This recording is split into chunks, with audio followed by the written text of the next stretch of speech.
Sa wari ko'y lumipas na ang kadiliman ng araw. Dahan-dahan pang gumigising at ngayon'y babawi na. Muntik lang nasanay ako sa aking pag-iisa. Kaya nang iwanan ang bakas ng kahapon ko. Tuloy pa rin ang awit ng buhay ko. Nagbago man ang hugis ng puso mo. Handa na akong hamunin ang aking mundo, magkatuloy pa rin. Kung minsan ay hinahanap ang alaala ng iyong halik, inaamin ko kay tagal pa bago malilimutan ito. Hirap ko maulit muli ang naiwan nating pag-ibig. Alam ko at natututupad, harapin na katotohanan ito. Tuloy pa rin ang awit ng buhay ko. Nagbago man ang hugis ng puso mo. Handa na akong hamunin ang aking mundo, magkatuloy pa rin. Tuloy pa rin ang awit ng buhay ko. Nagbago man ang hugis ng puso mo. Handa na akong hamunin ang aking mundo, pagkatuloy pa rin.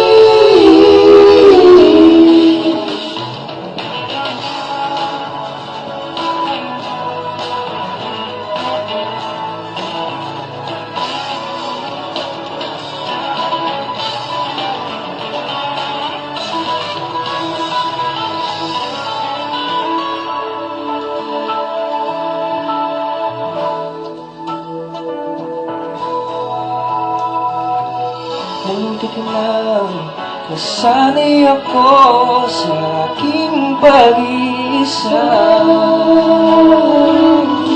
Kaya lang iwanan ang bakas ng kahapon ko. Tuloy pa rin ang awit ng buhay ko. Nagbago man ang hugis ng puso mo. Handa na akong hamunin ang aking mundo, magkatuloy pa rin. Tuloy pa rin ang awit ng buhay ko. Nagbago man ang hugis ng puso mo. Handa na akong hamunin ang aking mundo, magkatuloy pa rin. Tuloy pa rin ang awit ng buhay ko. Nagbago man ang hugis ng puso mo.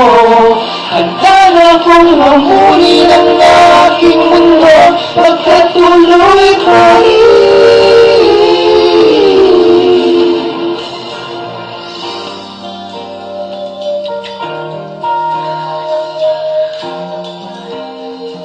Tuloy pa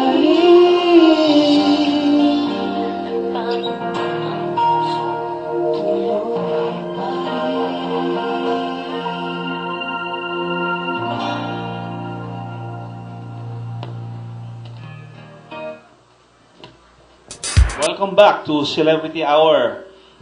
Ito pong inyong kaibigan, si Eloy Padua.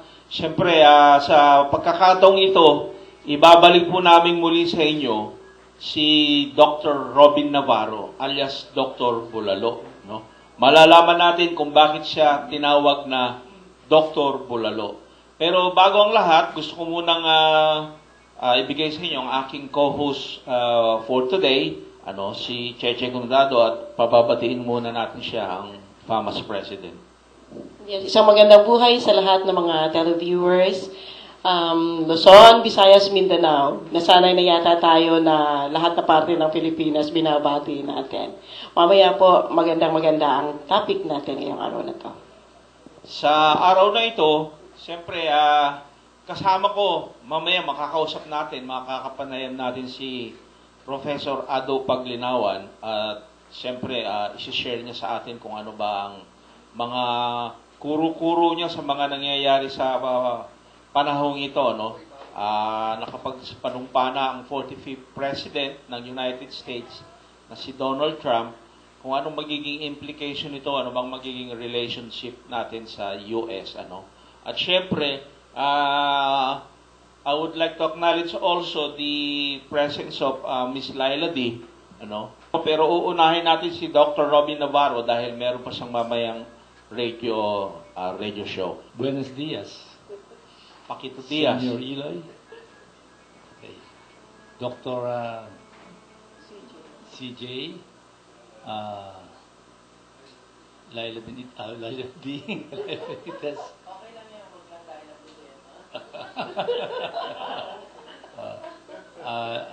The most important fighter of the day, Robert Marino.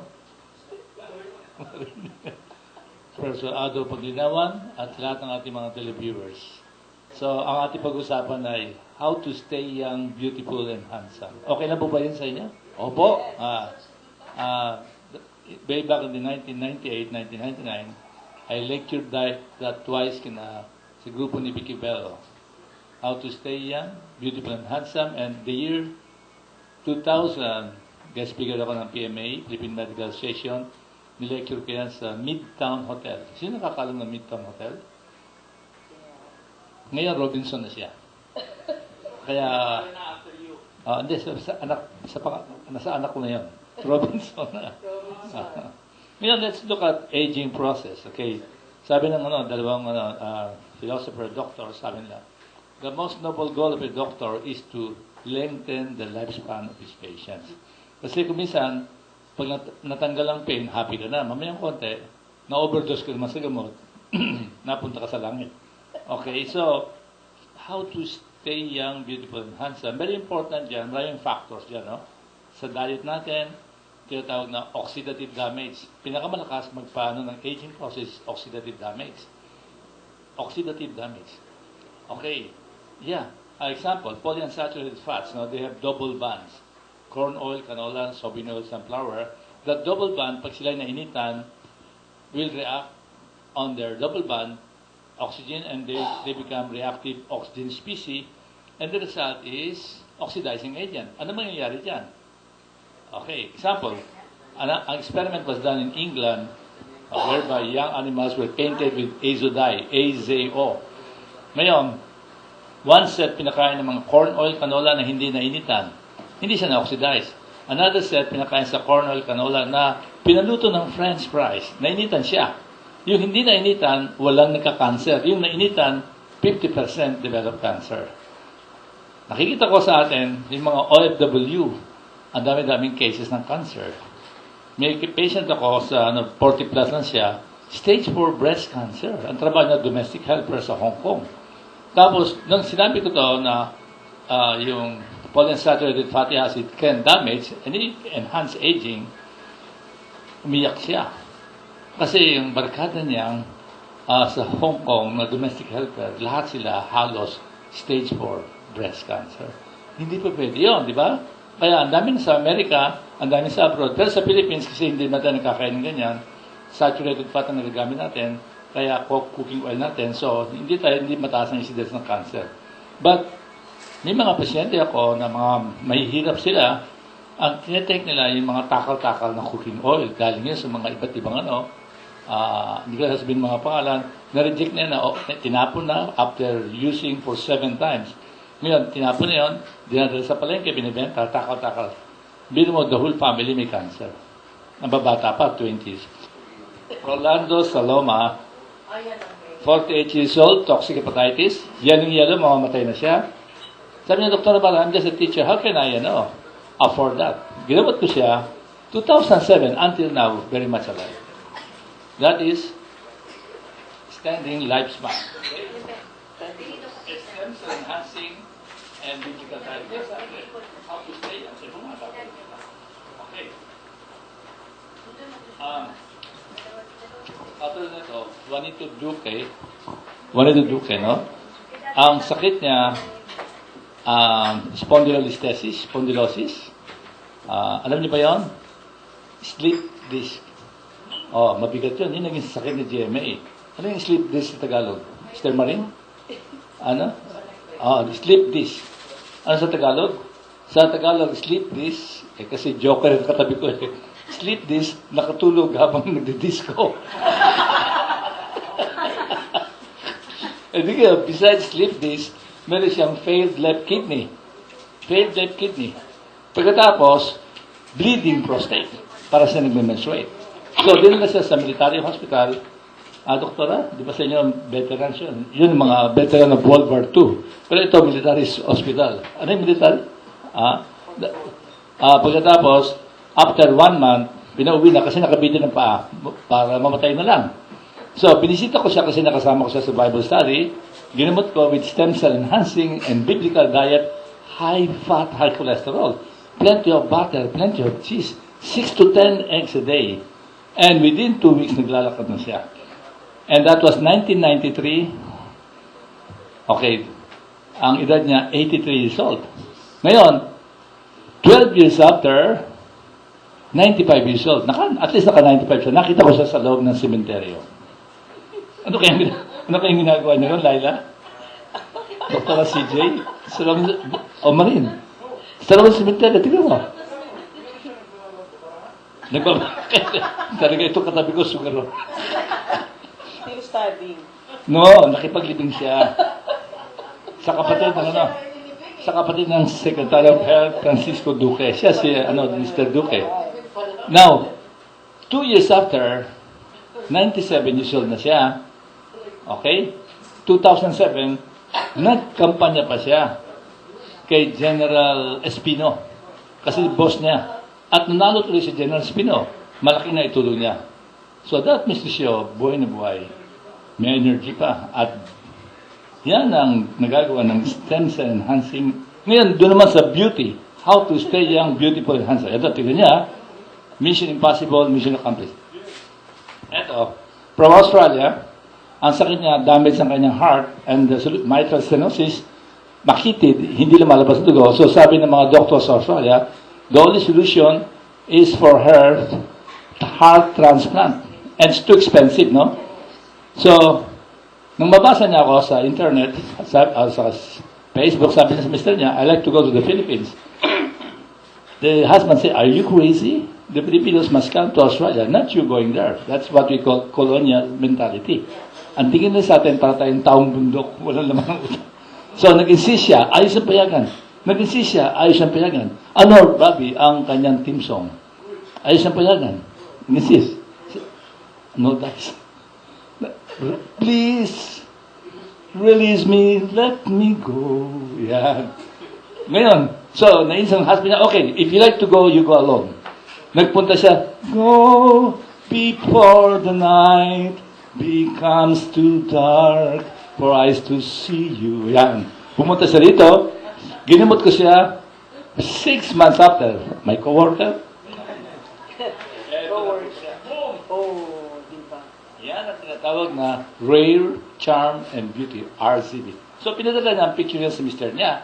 Honey, I like to go home now. I'm okay now. I want to go home to West Virginia. So, nang makita ng mister niya ang picture niya at ang ganda niya, no, I won't allow you to come home alone. Why? Because from the Philippines, you will pass by Singapore. Kung maligawan ka dyan. Ako, na-stress si mister. So, sinundo siya, ibinirek sa Australia, and they live happily ever after. Yan po ang result ng how to stay young, beautiful, and handsome. Dr. Robin Navarro, saan po ba kayo matatagpuan? Saan po ang opisina ninyo? Okay, nandito lang po ako sa Cityland Show Tower. Ang katabi ko, Shangri-La. Shangri-La is somewhere over there. Ang movie na Shangri-La ang mga tao doon, 400 years old, batang-bata. Panoorin niyo yung Shangri-La. Kaya siguro tinabi ako ni Lord sa Shangri-La kasi yung mga pasyente ko, napapabata ko. Ayan. Corner St. Francis and Shaw Boulevard. Ang telephone doon, 636-7726 up to 27. 636-7726 up to 27. At doon naman po sa Dagupan City, ang clinic ko doon, Wellness and Rejuvenation Center, same building as Sony Center, same street as Nepo Mall. Hanapin mo ang Nepo Mall, nakikita mo Sony Center, doon ako. Yan yan, sa Dagupan City. 075-523-6360. 075, area code 523-6360. Meron din po siyang Facebook, at saka website. Just click Dr. Robin Navarro. At makikita nyo na puro lahat ng kanyang accomplishment at yung mga ginamot niya na mga imposible ng magamot, pero sa kanya walang imposible, mission accomplished. Ayan. Susunod po natin makakapanayan ay si Dr. CJ De Castro. Siya naman po ay batikang dermatologist, kung gaano ka mission accomplished itong si Dr. Robin Navarro alias Dr. Bulalo, si Dr. CJ De Castro ay ganun din. Pero ang mag-i-introduce sa kanya, siyempre ang ating famous president, ang aking roommate, si Cheche Conrado. Thank you.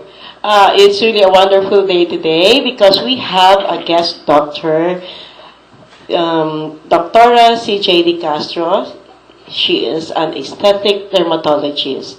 Siya po ay may clinic na Structura Skin and Body Clinic, Men's Skin Care, MMG Skin Clinic. At right now, siya po ang presidente ng Philippine Institute of Cosmeceuticals and Aesthetic Dermatology. My friends, ladies and gentlemen, Dr. CJ De Castro. Isang magandang buhay po sa ating mga televiewers. I would like to ask Doktora, ano po ba ang difference ng isang aesthetic dermatologist sa cosmetic dermatologist? When we say aesthetic dermatology, this has something to do with the application of creams, lotions, and gels to maintain the integrity of the skin. Yun yung ginagawa ng mga aesthetic dermatologists, no? But when we say cosmetic dermatologist, it's more of using surgical instrumentation, no, to enhance yung skin natin. Yeah. Okay, usapang kagandahan, syempre, sabi nga natin, girl talk ito. Andyan si napakagandang Miss Laila D. You probably would want to ask question. Now, my question is, well, marami yung mga nagsasabing, sila, ang dami na kasi ninyo eh. At yung iba, I don't know kung talagang may license sila, no? Yeah, because ang dermatology here in the Philippines, nahahati sa siyam na societies. Alright. Can you mention about this? We have the Philippine line? Dermatological Society. We have the Philippine Dermatological Society, dermatologists ito, na they are more of treating skin diseases. Skin cancer, infectious diseases, like that. Meron tayo yung Philippine Academy for Clinical and Cosmetic Dermatology. So, ito naman yung more of sa hair, ang kanilang focus. Yeah. Meron kami tinatawag na PAPSP, no? They're more of anti-aging, PAAMI, we have the PAMS, my society, the Philippine Institute for Cosmeceuticals and Aesthetic Dermatology. We are more of naman sa research, local and international study. Then we have the PPI, the Pan-Pacific Aesthetic Institute. This is more of a combination of surgery and dermatology. Okay. So, 9 yan na iba't ibang societies and organization ng mga iba't ibang klaseng dermatologists natin sa Pilipinas. Now, if you don't belong in that organization, maybe you are not entitled to do such procedures related to skin. So how about other yung mga dermatologist na clinic, no?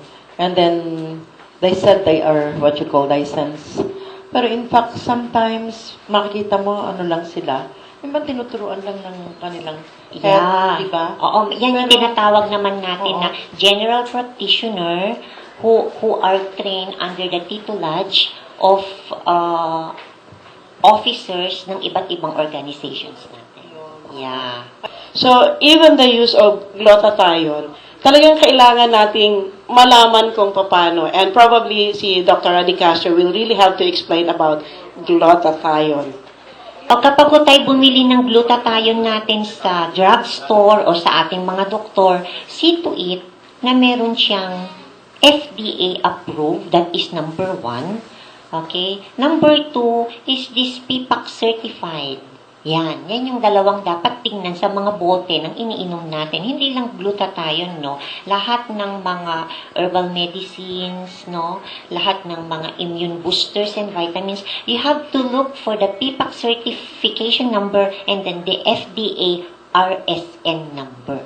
Kapag meron yon, very, very safe kasi nag-undergo ito ng randomized clinical trial. So, wala kang kahit na anong adverse reactions na marireceive. How about the effect? Is it really proven effective? The one that is injectable or the one that you take orally? Yeah. When the glutathione is being taken orally, okay, the potency, the effect is somewhat mas matagal. Kasi, ano yan iinumin mo, dadaan pa yan sa digestive tract mo, pupunta pa sa circulatory system mo, until it reach the skin. Kapag intravenous, mas mabilis ito. Okay? That's why, the PICA, the Philippine Institute for Cosmeceuticals and Aesthetic Dermatologies, kapag ang patient ay in a hurry na pumuti, kailangan intravenous. What kind of intravenous preparation? It should be in a venoclysis form. When I say venoclysis form, ito ay nakaswero. Okay, ano ang dosage niya? Milyon milligrams. My question is, this latest development I found out, that all of this cell phone, Wi-Fi and all that is affecting our health, including our skin. Can you say something about it? Acne, yung una mong minention po, the acne. Acne is an interplay of hormonal. Number 2, microbial. And then number 3, autoimmune. Okay? Interplay. Ibig sabihin kapag meron tayong acne, kahit na anong type ito, rather it is a acne vulgaris, acne rosacea, acne cystica, etc., it's an interplay between microbial, hormonal, and your immune system. Okay? So, acidity has something to do with it. And that is hormonal and immune. Okay? So, it's an interplay talaga. So, if you have imbalance sa digestive tract, yeah, it will manifest externally, and that is through your skin. That's why any problems in your skin is a manifestation of an internal problem. Okay? So, you're right. Second, our cell phones, our computers, our light, they are considered ultraviolet radiation C. Okay? So, it can cause aging, but not necessarily acne. So, that's my point. Meron po akong katanungan, Doc, kasi actually, ang dami ko pong experience na nakikita sa field. Nag-field talaga ako at concerns ako dun sa skin. Okay, sa skin ng tao. Okay, so, I'm promoting a herbal soap. Okay, soap. And then, supplement. Kasi, naniniwala ako doon na ang katawan ng tao is kailangan kompletong pagkain or sapat, di ba? So, ito po, ang dami kasing lumalabas na sabon, which is merong pinapahid, sabon, tapos merong cream, pinapahid. Pero, yung end result, nagkakaroon po, nasisira, nasusunog. So, ano po yung mga dapat yung, may action po ba kayo doon? Or any comments about dun sa mga nagbebenta naman na hindi naman nagpapatunay na talagang yun nangyayari sa kanilang binibenta? That's why my society is now implementing guidelines, rules, and regulations regarding the dispensing of over-the-counter na mga liniments, lotions, creams, and soaps. Okay? Kasi sa ngayon, very rampant sa market, maski na sa tindahan, kahit saan. Okay? Oo. Napakadaming mga sabon, napakadaming mga toner, napakadaming. Now, we examine these kinds of dermatology products, no? Very rich siya in high levels siya ng tinatawag namin na hydroquinone. Okay? Now, this hydroquinone, yun yung makikita mo sa such as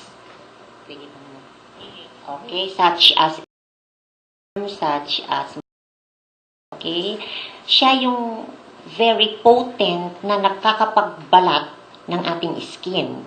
Peeling. Okay. And that is very dangerous, no? Kasi pwede tayong magkaroon ng number 1, yung melasma or yung hyperpigmentation, yung pekas-pekas when you are exposed to the sun, lalo na kapag wala kang sunblock. Second, pwede tayong magkaroon ng squamous cell carcinoma of the skin. Third, pwede tayong magkaroon ng basal cell carcinoma of the skin. That's why my society is regulating this kind of dispensing. Isa pa. Number 2, when you buy products over the counter o kaya sa mga department store, be sure na nakikita nyo yung ingredients. May laman ba ito na hydroquinone? That is not safe. Pero kapag ang laman naman is alpha hydroxy acids, that is very, very safe. Second, yung label, dapat nakalagay, dermatologist tested. Pag wala lahat yun, ibig sabihin, it didn't underwent any form of clinical trials. Doc, saan po ba matatagpuan kayo? Paano po ba kayo makukontak? Meron ba kayong opisina na malapit dito? Metro Manila? Ang clinic ko po ay located sa Garden Heights Condominium along E. Rodriguez Avenue, Quezon City, just in front Trinity University of Asia. So that is Structura Skin and Body Clinic. We have also a clinic sa Tandang Sora Avenue, meant skin care, just across St. Vincent Seminary. Alright. May phone number po, contact. 0928-321-6820. Once again, 0928. 0928-321-6820. Oh, yan. Alright. So, kung gusto nyo po pang marami pang malaman tungkol sa skin or otherwise, yung basta it pertains to dermatology, si Dr. CJ De Castro po. Mamaya, ibibigay muna magbe-break muna kami, and then babalik kami, ibibigay natin sa inyo si Inventor Dalmasio Moring ng kanyang apak-apak. Okay, diyan muna kayo, huwag kayong aalis. Love you, Lord.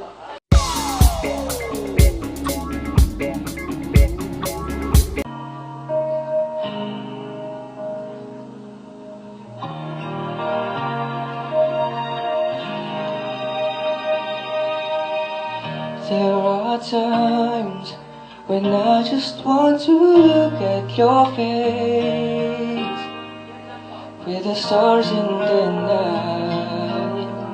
There are times when I just want to feel your embrace in the cold night. I just can't believe that you are mine now.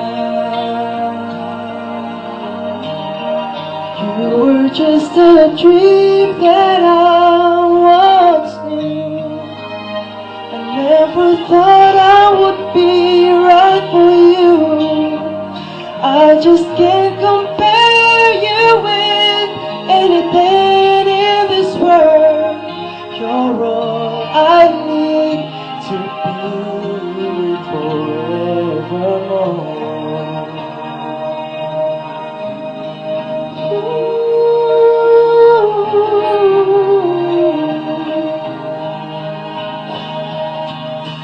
All those years I've long to hold you in my arms. I've been dreaming of you every night. I've been watching all the stars that fall down, wishing you will be mine. I just can't believe that you are mine now. You were just a dream that I once knew. I never thought I would be right for you. I just can't compare you with anything in this world. You're all I need to be with forevermore. Forevermore.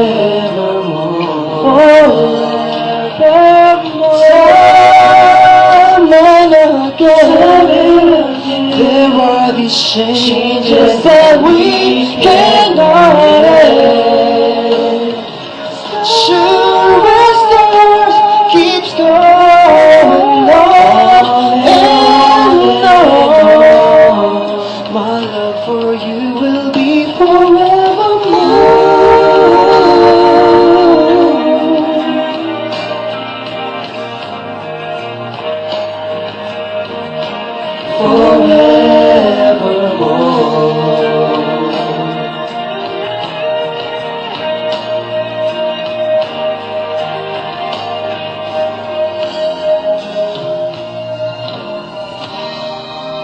I just can't believe that you were mine. You are mine now. You are mine now. You were just a dream that I once knew. I never thought I would be right for you. I just can't compare you with anything in this world. As endless as forever will stand together. You're all I need to be with forever. As endless as forever will stay together. You all I need to be with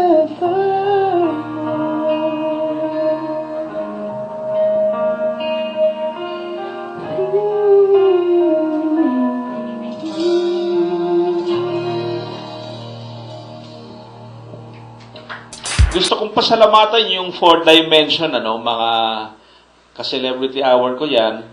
Ipapakilala ko sila sa inyo isa-isa.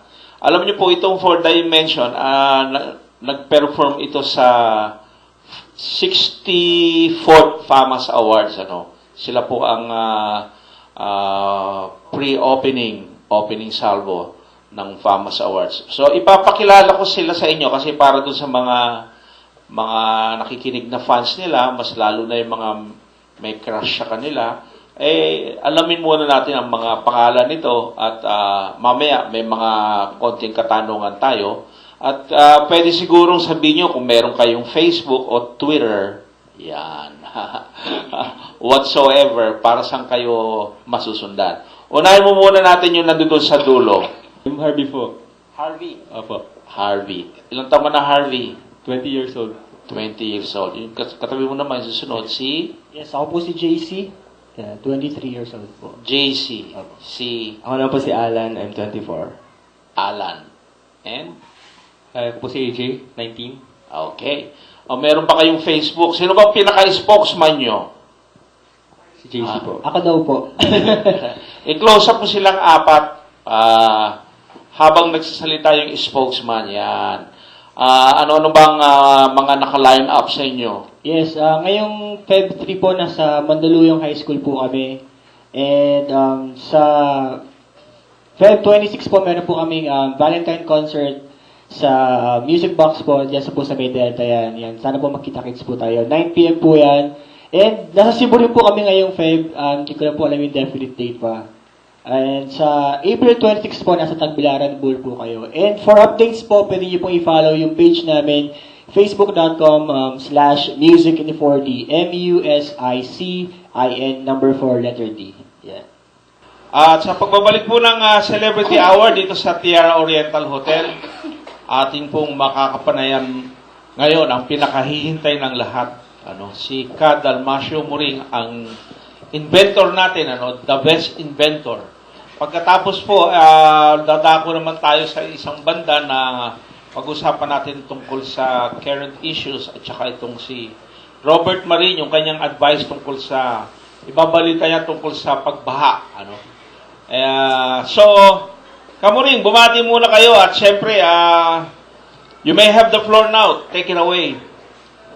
Good morning, Sir Eloy, Ma'am Sichi, sa aking kasamahang inventor nandito, Sir Ado, at sa lahat po ng mga tagapakinig natin.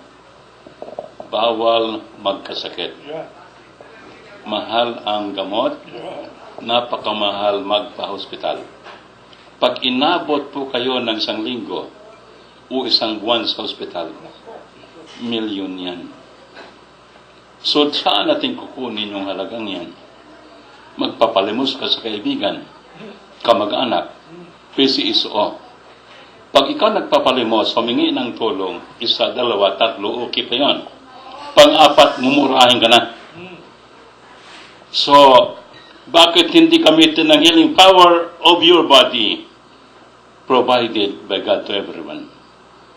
Just stimulate the trillion cells of your body para maging active ang healing power ng katawan mo. Pag naging active ang healing power ng katawan mo, kasi po nag-apak-apak ka on WHD healing mat, mawala yung sakit ng ulo mo. Yung stress, depress, kaba, hindi mantinihan ng sarili, hindi ka mapalagay, o hindi ka makatulog. After na mag-apak-apak ka, 30 minutes o 1 hour, parang mapayapa ng kalooban mo, magaan ng katawan mo, masarap ng matulog. Ito po mga kaibigan, mga kababayan, ito po ang apak-apak. Ayan po, Pakita mo nga direct. Ayan. Ayan po, Gawa po ito sa rubber na may magnet, Amazing, isang rubber na may magnet na mayroong tusok-tusok ang, nakakagabot. Oo. Robert, gamitin mo to. Nire-recommend ko po ito sa inyo kasi experience po namin mag-asawa, roommate, ang ka-roommate ko, na-experience namin ito, na talaga namang very effective. Ako, effective talaga kasi yung roommate ko, tamad yan Paminsan-minsan, nagkaapak-apak, paminsan-minsan, hindi. Pero ako, medyo sumasablay minsan isang araw. Pero since ginamit ko yan nung last year, Kamuring, December 2016, gumanda ang pakiramdam ko, yung talampakan ko na dating matigas. Kasi alam niyo po, diabetic ako mataas ang sugar ko. Minsan talagang naninigas yung talampakan mo. Ito po ang talagang nakagamot.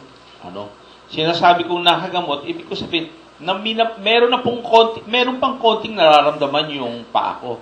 Yung bang Kamuring, yung daliri na lang po ang ang medyo may diferensya Daliri na lang. Pero ngayon, nakakapagsapatos na ako ng mahusay. Noon, napansin mo, Robert, di ba? Last year, parati ako nakachinela sa media forum. Ngayon, nakakapagsapatos na ako. Pati yung tuhod ko, medyo matigas na. Kaya lang, meron pang diferensya. Meron pang yung hindi tumitigas Gusto kong tumigas. Biro lang po. Ito po yun, saan po ba kayo makukontak, Kamuring? May telepono ba kayo at saka yung Yes. Sige po. Maaari kayong tumawag sa 0998-537-5919 o kaya 0917-852-3072. Alright, so mga kababayan, Sa ibang dako naman tayo, ito naman ay medyo controversial na usapin din. Kasama natin si inventor Robert Marin at saka si Professor Ado Paglinawan. Unahin muna natin si inventor Robert Marin kasi meron siyang magandang balita. Hindi na raw tayo magkakaroon ng baha. Di ba? Sa Manila. Wala nang baha sa Manila. Go ahead. Ako si Robert Marin, Director po ng Filipino Inventor Society, Filipino. Ngayon po, nakita niyo nangyari sa Mindanao? Yan ang new normal. Yung isang buwan na tubig na bumuhos ng isang araw lang. Yan po ang new normal. Ano ibig sabihin nun? Pag nangyari mo sa Manila, mawalan na ng baha sa Manila dahil lulubog na ang Manila. Sinabi na ho ng World Bank yan, sinabi ng World Bank, sinabi ng JICA, Metro Manila will sink. Ang hindi alam ng tao ay 60% ng Manila pala below sea level. Tapos, naglagay ng mga estero ng mga Amerikano na wala na yung kalahati, 40 kilometers, 20 kilometers na naiwan. Natutunan yung iceberg, climate change, umiinit ang ocean, tumataas ang tubig. Kaya I predict, in 5 years, wala na ang MOA. Kasi ang tubig ngayon sa MOA, pantay na. Pag tumaas pa ng 18 inches in 2020, wala nang MOA. Tapos, 115,000 hectares of land around Central Luzon will disappear. Tapos, ang akala ng tao, problema ho ang baha, mas malaking problema ang tubig. 97% ng tubig ng Manila galing sa Angat. Patay na Angat. And babagsak na. Umuuga na. Plus, ang ginawa ng Bulacan, kailangan ng tubig, nag-pump sila. Ngayon, Bulacan is sinking. Okay, it's called subsidence. So they went to the Supreme Court, Bulacan went to the Supreme Court, and I quote, the Supreme Court ruled last year, Bulacan should get its share of its own water. Ano mangyayari yun sa Manila? Dati 10 big house sa Makati, biglang 80 stories. Sa EDSA, 7,000 high-rise buildings. Sa MOA, ilang 50 stories yun. Sa Binondo, ganun din. Meanwhile, 35 rivers and creeks nag-discharge ng 16 billion liters of fresh water to Manila Bay every day. Wasting away. Ang Manila kailangan 10 lang. Binawan lang ang pump ngayon, lumulubog na kasi. Sinkholes. Cebu has 200 sinkholes, Manila has 500 sinkholes. Kaya pag nagkaroon ng earthquake, delikado tayo. Ano po ang solusyon? Sabi ng dating MMDA head, ilipat daw Manila. 15,000 people, squatters, di may ilipat, 15 million people pa. Sabi ng mga iba, itaas. Tinaas ang UST, lubog ang bahay. Tinaas ang Acacia Lane, tikaroon ako lubog ang mga bahay. Taguig, lubog ang bahay. Ang solusyon po natin ng Filipino Inventor Society, copyrighted and patented, called Marine Seagate, ibaba ang Manila Bay. Ang water ng Manila Bay, 2 meters lower than Manila. Paano yun? Isara yung bibig ng Manila Bay, Cavite, papuntang Corridor, Bataan, wala nang high tide. Ngayon po, pag high tide, sa Guagua, hanggang dibdib ang tubig, high tide pa na, wala pang bagyo. Pag high tide na, tigil lang mga pump, babalik lang So pag naging ng dam ho yun, wala nang high tide. Pangalawa, mayroon ship dock para yung mga barko makapasok, makalabas, Italian na yan Pag summer, nag-evaporate, baba mo ng 1 inch a week. Tapos yung salt water, bababa siya mabigat, ipapampa sila ng dam, baba mo ng 1 inch a week. Pag Manila Bay is 2 meters lower than Manila, wala na pong baha. The government will save tens of billions on road racing, shoring, pumping, crops destroyed, cars destroyed, property destroyed, sickness after the floods, man-hours lost, business interrupted, getting worse and worse. Last year po, Ondoy, cost the government 110 billion. Mga pedring, saka yung hadagat, na pati Quezon City lumubog, dahil mawala lahat yan. Plus, ang magandang good news niyan, pag ang tubig ko tumataas, mawala ang lupa. Pag binaba niyo yung nakalubog, lalabas. We're talking of 300,000 hectares of land around Manila Bay and Laguna de Bay. Tidal land, foreshore land, margin around Manila Bay. Lalabas po yan. Sa Cavite pa lang, 40,000 hectares na. Pag kinumpit po nila at 10,000 per square, ang MOA ngayon, 250,000 per square. That's $100 trillion income. Plus, mawala ng traffic kasi yung dam na yan, lalagyan mo ng highway sa ibabaw, you can drive from Cavite to Bataan without passing EDSA. Plus, lagyan mo ng highway paligid. Kasama na po sa project yan. Hopefully this year, with the blessing of President Digong, it can be his legacy. Prevent Manila from sinking, provide water, provide land, take away the traffic, think outside of the box. President Digong, this is your legacy called Marine Seagate. Thank you very much. Si Robert Marin, binibigyan po natin siya ng airtime parate dahil talaga po namang masyado ng nakakabahala itong pagbaha, ano. Alam niyo naman ang tubig, kahit anong gawin niya, talagang lulusot at lulusot 'yan pag may konting butas, hindi ba, Robert? So we have to solve it. Thank you very much, Robert. Ano? Ngayon po naman makakausap natin at makakasama, makakapadaupang palad natin itong kaibigan natin na si Professor Ado Paglinawan.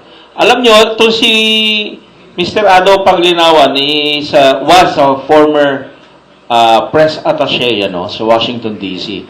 Gusto ko lang marinig kung anong mga input niya dito sa pagkakahalal ni Donald Trump, kung ano bang magiging relationship natin sa kanya between RP and US, at saka kung anong political views niya dito sa kidnapping na nangyari na ikinamatay ng isang Korean national sa loob mismo ng Camp Crame na you're supposed to be safe, the most safest place para sa mga mamamayang Pilipino, mismo doon napatay at sa katabi pa ng bahay ni General Bato. Bumati ka muna, Kaado, at give us some sight. Thank you.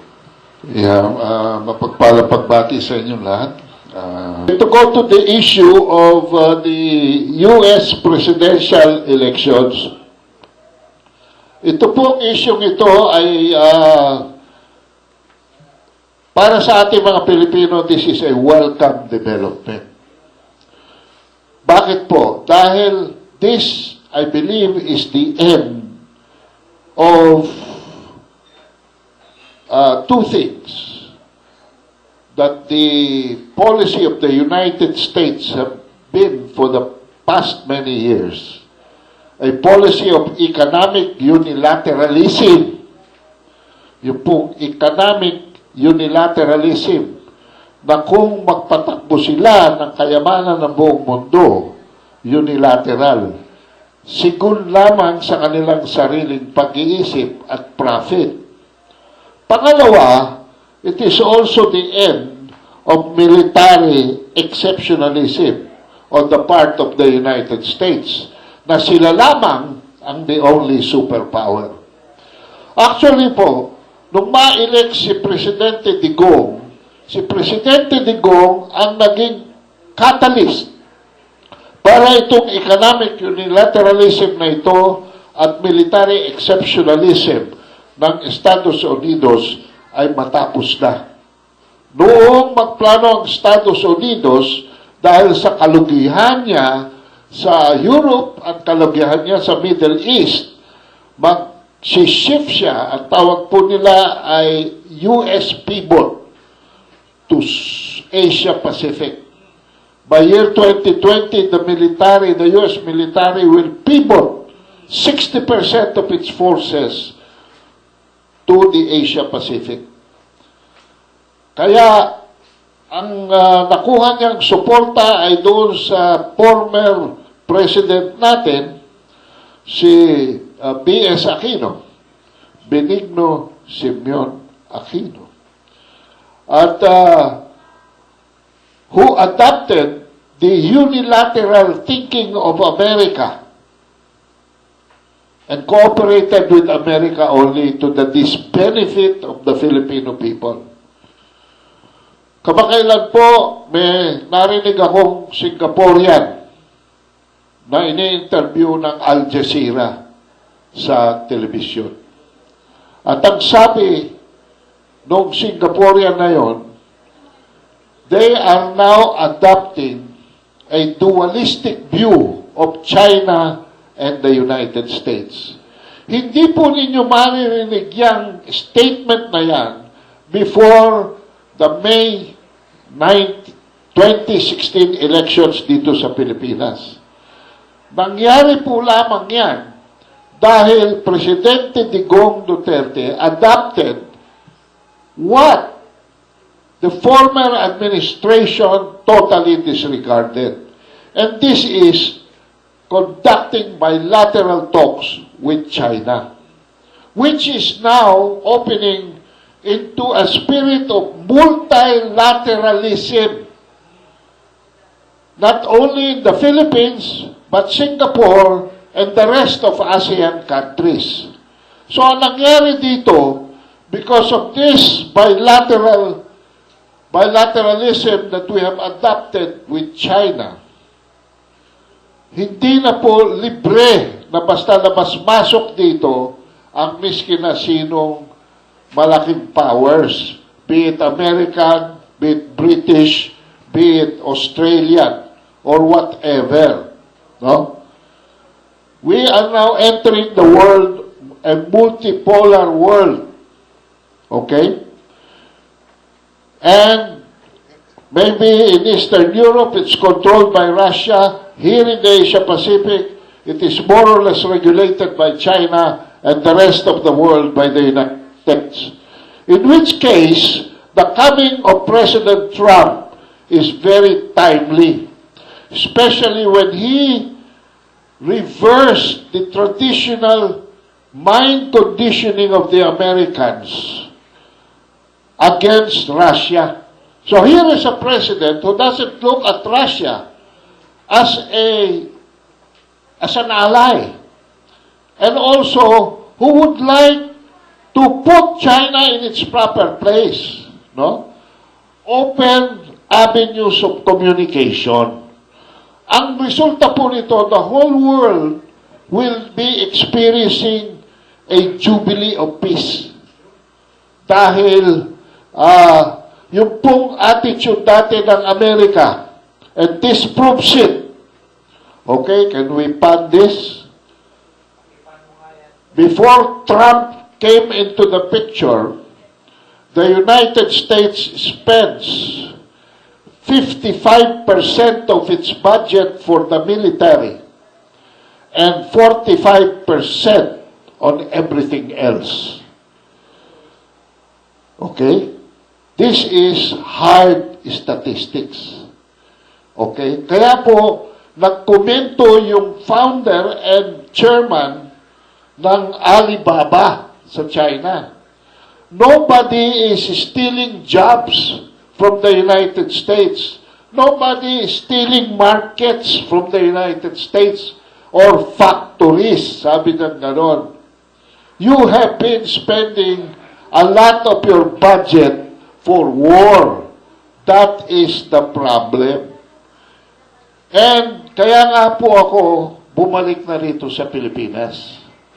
Dahil ako po, since 1986, I was a diplomat up to 1994. And from 1994 until year 2010, nung ma-elect si Presidente Aquino, I was really a resident in the United States. Pero bumalik po ako dito. Bakit? Dahil nawawala na po ang opportunity sa US. Everybody wants to go to the US because they see the US as the greener pasture. But the way its economy really had a major breakdown in 2008, to the point na pati yung isang bahay ko, kaysa isang bahay ko na naka-mortgage pa, ay kinailangan kong isoli sa bangko dahil it went underwater. Ano po ibig sabihin nun? May utang pa ho akong $500,000 US, pero yung presyo ng property ko bumagsak na sa 320. So, wala na. It went underwater. Mabuti na lamang nag-provide ang Estados Unidos ng stimulus package na itong property na ito ay na-short sale ko with the bank's permission to a third party na yung utang ko, pinatawad na ng bangko provided may sasalo ng property. So, that is how I got into trouble. And then, considering my age, alright, na ako ay malapit ng mag 50 years old. Dollars. Hindi na ako competitive.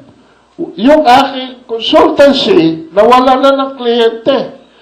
At kung saan man ako mag-apply ng trabaho, wala na akong mapasukan, kundi siguro mag-bagger na lang, yung taga-bag ng grocery sa Walmart. Medyo naman, sabi ko, kung hindi rin lang mapapakinabangan ng US ang aking mga talento, babalik na lang ako sa Pilipinas at pagsisilbihan ko ang aking lupang sinilangan. Ukol dito sa Koreano na napatay sa loob ng premises ng PNP. Pero hindi sa akin, hindi yun ang issue eh. Ang issue kung bakit itong si Speaker Alvarez ay napakabilis humingi ng resignation ni General Bato. Ganong obvious naman na sinet up ng mga drug lords si Bato. Can you imagine yung Koreano pinatay sa loob ng Camp Crame? Alright? Ngayon, kung naghintay siya ng news ngayong umaga, mababasa niya na ito palang inaresto nila na pulis din ay inutusan lamang ng CIDG chief na yung kasamang babae, may yata yun, no? O something, ay dalhin sa labas at patayin. Pero, nung magsumamo yung babae, hindi nakuha sa konsensya ng pulis na patayin. At pinakawalan. Kapwa Pinoy po niya ito eh. Pinakawalan niya. At bumalik siya sa Camp Crame. Pagbalik niya, natunghayan niya sa loob ng SUV na patay na yung Koreano. Ngayon, ang sinasabi naman ng pulis sa initial investigation, kaya nga po ang issue na ito ay binato na sa National Bureau of Investigation at wala na sa kamay ng mga pulis. Sa police report, lumalabas na siya ang ginagawang scapegoat na pumatay doon sa Koreano. So, nakakahulugan lang po na yung intensyon na patayin yung Koreano sa pamamagitan ng sakal sa loob ng Camp Crame was premeditated. Sinadya po ito ng mga mastermind para ipahiya si Bato. Yun ang analysis ko rito. Ngayon, bakit nila pinapahiya sa Bato? Well, sino ba ang may interest ngayon na mawala si Bato sa pwesto? Dahil wala iniisip ko. Yung mga drug lords na nasasakta na dahil apektado na ang kanilang negosyo. At pangalawa, yung mga politikong katulad ni Speaker Alvarez na may kandidato para maging PNP chief. Ay, sus Mariosep, bakit naman po kayo ganyan? Akala nyo ba sa isang iglap na ganyan ay makukumbinsin nyo na si Presidente Duterte na si Bato ay hindi na Bato kundi jelly? Na si Bato ay hindi na Bato kundi malambot na? Ay tingnan nyo na lang yung kanyang talukap. Mababato na kayo. So I support you, General Bato. Tuloy mo. Habulin mo yung mga yan. At ang pakiusap ko lamang, huwag ninyong i-arraign ang mga suspects dyan. Pati ang mga former generals ng ating Philippine National Police at Armed Forces of the Philippines na malapit sa mga Aquino at doon malapit sa mga Rojas, na ngayon ay natutunto na ng mga tao nila ang pumatay sa Koreano, ang kumidnap at pumatay sa Koreano na yan para mapahiya ang administrasyong Duterte at mapahiya si Police Bato. Salamat po. Maraming salamat po sa mga sumubaybay dito sa Celebrity Tower sa Tierra Oriental Hotel dito sa Makati. Till next week, gagawin po natin parating masaya dito sa Celebrity Hour. Ito po si Eloy Padua nagsasabing Diyos ti Agngina. Bye, Lord. Love you.